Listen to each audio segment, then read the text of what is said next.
भूमिका मांडली ती खरी भूमिका आहे। तुला हे माहिती आहे का, भारतात सगळ्यात जास्त सोयाबीन केलं जातं, कापूस केला जातो आणि एवढ्या मोठ्या प्रमाणात कापूस करून ज्याच्यात तुमच्या 4 पैसे घरात यायला लागतात, कापसाला जेव्हा 10,000 भाव मिळतो तेव्हा हे सरकार काय करतं, नाही तर कुठलंही सरकार इम्पोर्ट करायला लागतं, त्याला भाव परत खाली पडतात आणि त्यात आपला शेतकरी झोपतो।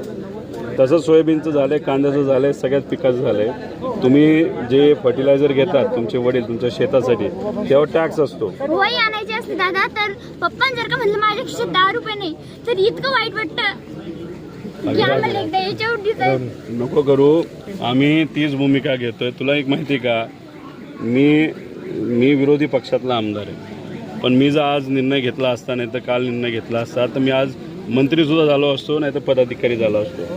पण मी या सरकारबरोबर का नाही जात, हे सरकार युवांच्या विरोधात आहे, शेतकऱ्यांच्या विरोधात आहे, मजुराच्या विरोधात आहे, महिलांच्या विरोधात आहे।